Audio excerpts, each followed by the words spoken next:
بسم اللہ الرحمن الرحیم۔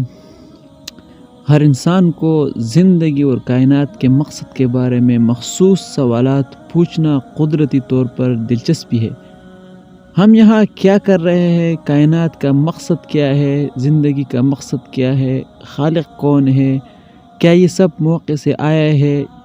جب تک ان سوالات کا جوابات نہیں دیا جاتا، انسان کی روح کبھی بھی امن نہیں مل سکتی اور زندگی بے معنی لگتی ہے۔ قرآن نے انسان کو زمین پر سفر کرنے کی دعوت دی ہے، خود کو مشاہدات اور تخلیق کیا گیا کہ کس طرح اس کی عکاسی کرتی ہے۔ اے محمد، زمین کے ذریعے سفر کرو اور دیکھتے رہو کہ کس طرح انہوں نے تخلیق شروع کیا ہے، پھر اللہ ختمی مخلوق پیدا کرے گا۔ بے شک خدا ہر چیز پر قادر ہے۔ القرآن صرف ہمارے ارد گرد وسیع اور شاندار تخلیق کی عکاسی کرتے ہوئے ہر ایک انسان بیٹھ سکتا ہے اور اس نتیجے پر آ سکتا ہے کہ اس ڈیزائنر ان شاندار کائنات میں ایک خالق ہونا ضروری ہے۔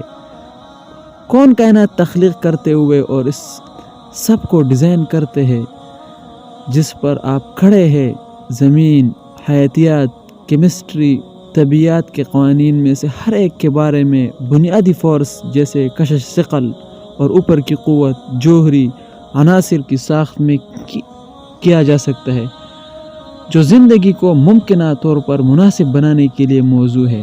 زمین اور شمسی نظام کے اندر زمین کو دیکھو، زمین کے گرد صحیح طور پر صحیح نظام کو دیکھو۔ زندگی غیر مستحکم ہوگی اگر آپ اس کو نہیں سمجھو گے۔ ہمارے شمسی نظام سے بھی ایک اور شمسی نظام نے ہمارے کشائی کو دیکھو، اور ساتھ ساتھ وہ سب ترتیبیں اور بالکل آسان طریقے سے ایک دوسرے سے اب الگ الگ مدار میں چل رہے ہیں، ایک دوسرے کے متضاد ہونے کے بجائے ایک دوسرے سے الگ الگ تیر رہے جو ان کے لیے مقرر کیے گئے ہیں۔ ان لوگوں نے جو کافروں کو سمجھا نہیں تھا اور آسمانوں اور زمینوں میں ایک باہم اتحاد تھی، تم نے ان کو الگ کر دیا اور ہر زندہ چیز سے پانی بنا دیا، پھر وہ یقین نہیں کریں گے۔